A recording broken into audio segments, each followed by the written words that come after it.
Hi and welcome to this modern lesson tutorial, which is here to discuss activities that work with a BYOD classroom. I wanted to introduce this topic by having a look at one of the few really solid, useful bits of theory that's come out about education technology, and this is the SAMR model. If you haven't heard of this and you want some more information, then you can Google it, and there's lots of information. There'll also be a more detailed course on modern lessons which discusses this and some of the other theories about education technology. But in a nutshell, SAMR is, as you see on the screen, talking about how technology is used. At the bottom end of the scale, it's used as a substitution. So it's used in a way that doesn't really change what was done before. It's just replicated but using technology. One step up from that is that it's the same thing but it's augmented. It's slightly better or slightly easier than it was, but fundamentally we're doing the same thing that we could have done if we didn't have the technology. So this is in the enhancement section. Okay, so we've enhanced things. We haven't necessarily done anything new or exciting.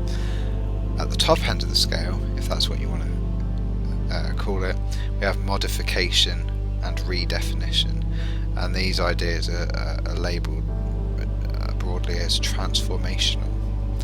Okay, they're transforming learning because they are allowing new things to happen, things that couldn't have happened without technology. So in your classroom, you couldn't have recorded your students giving a presentation without technology. That's a given.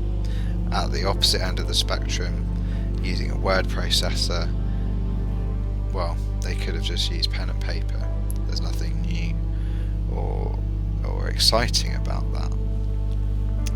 So that's something to think about. But what concerns me is if you start reading around this topic, you might get the sense that substitution has very little value, and obviously the thing you're aiming for every single time is redefinition. What I want you to remember is substitution is not bad. It's not a bad thing. Okay, there's nothing wrong with word processing. We all like word processing. It's a very valuable, very positive thing. And augmentation, well, that would be something like a spell check in a word processor. Yeah, it's just augments the writing process. There isn't an equivalent of that other than a dictionary. So the spell check makes the process easier and better, and we all have benefited from the spell check saving us from embarrassing typos, I'm sure. So do remember that it is okay to aim for substitution sometimes. You're not constantly aiming for redefinition. That is not necessary. Equally, excuse the terrible diagram, no one's asking you to reinvent the wheel. Okay, your teaching style doesn't need to be reinvented simply because there are now devices in the room. Okay, so thinking about the activities that you could do in a BYOD classroom, you don't have to be worrying that everything you've ever done without technology now no longer counts. It's no longer valuable or valid.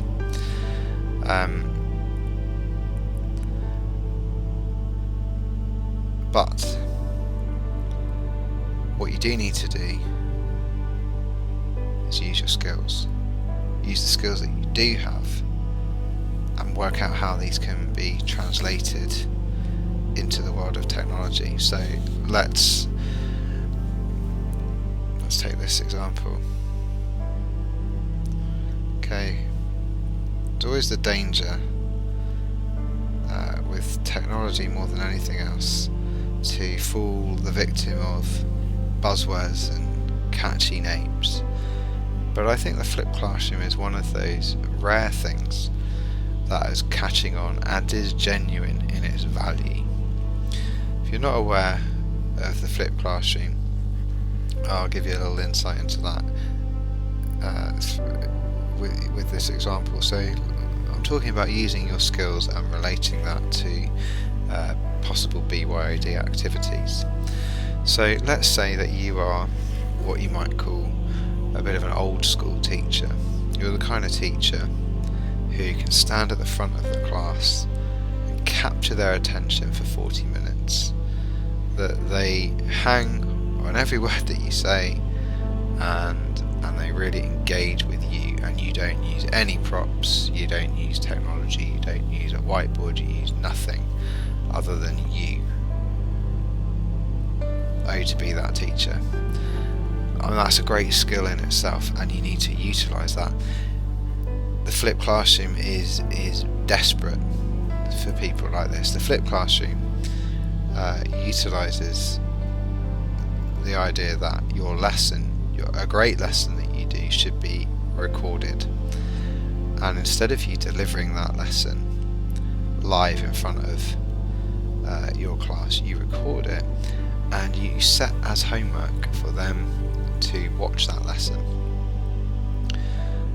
And then when they come in the next day, instead of you having to deliver that lesson, you can talk to them about what happens next. You can extend them or discuss the things that they found challenging or difficult.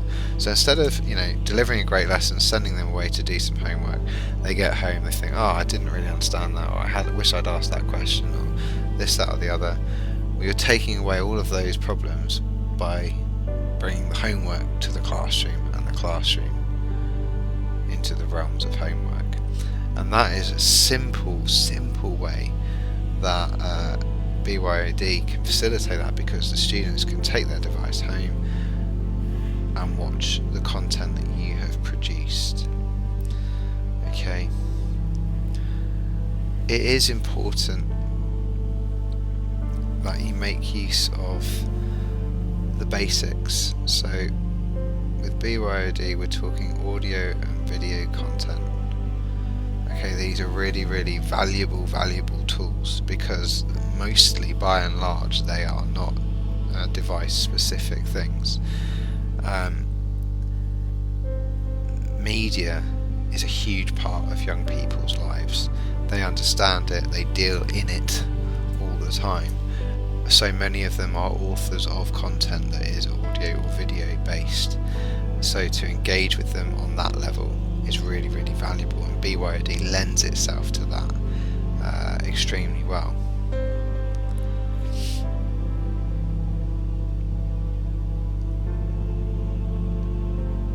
They have a lot of time for content that is created by people that they know. Okay, so content creation is really valuable. Peer-to-peer content creation, a really, really positive thing. Getting them to create content to share with their peers, you creating content to share with them, it makes the whole learning process personal. Okay, you're creating content just for these students that you know, and they find that valuable, and they find that to be a very positive experience, as will you. You can tailor your content to be something better than the textbook that you've been using, because the textbook you use doesn't teach the topic you know in the way that you would like it to. Other things that you can try, Edmodo. This is a very specific example. Edmodo is a little bit like Facebook for schools, I suppose. You can basically create groups, invite your students to be in a group, and they can post, and you can post onto a wall, you can post assignments and content, and so can they, but you are the moderator, so you can delete anything that you don't find to be useful. This is a really great way of connecting with your class, both in and out of the classroom, in a safe and positive environment. Okay, so if you haven't tried Edmodo, that's definitely something to have a look at. Make use of the obvious big names out there. Twitter and Evernote. These are two that you should definitely be trying out. Twitter's great because, again, you can tweet them interesting information, but you can also suggest people that they should follow, and that in itself can generate really interesting discussion. And Evernote's great as a way of curating the work that they do. They can share folders with you, which then you can access anywhere, anytime. You can keep on top of what they're doing, and equally, if you're doing project work, they can share folders with each other, and that too can be are really useful. And obviously both of these work across any platform. Cross-platform apps in a BYOD environment is obviously essential. Okay, absolutely critical. Another thing you could try, web quests. Okay, there's a web quest attached to the page where you found this video, and a web quest is basically an information gathering exercise based around internet research. So you set maybe you write a worksheet that's posted online, and they have to gather information.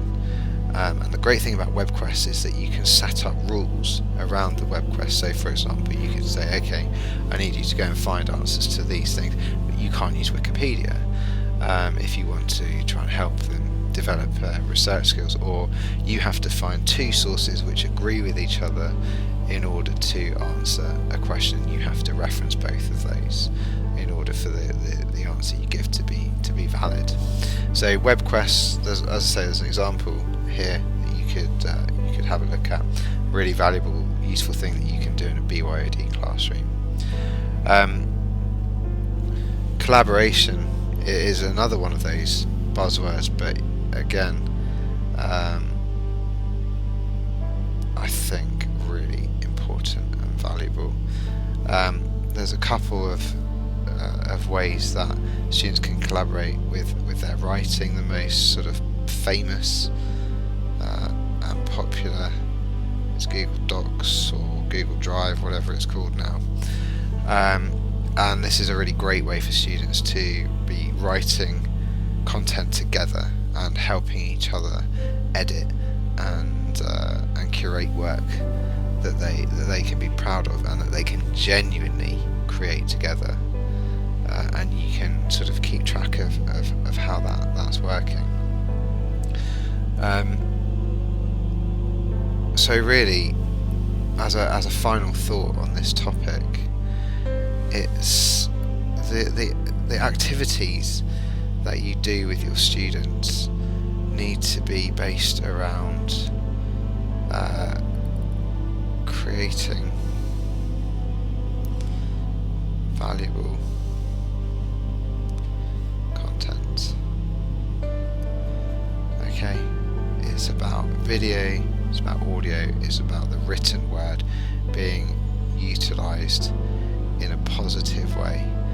But beyond that, what you're really looking for is for your students to be able to really get down to the gritty details, to get critical, to be good at evaluating information, that they're no longer happy with throwing together a PowerPoint in 5 minutes. They're no longer happy with an essay that they didn't really bother proofreading, because the stakes are now higher. Their peers can edit their work. Their peers are judging and commenting on the videos and presentations that they give, as are you. And that's what can be really positive in a BYOD environment, is that there's an emphasis on creating really, really good quality content, but there's also an emphasis on getting students to engage in understanding what actually makes good content, and being critical in a positive way about that work and the work they are creating, the work you are creating, and that their peers are creating. Okay, so I hope that gives you a few ideas about how to approach activities in the BYOD classroom.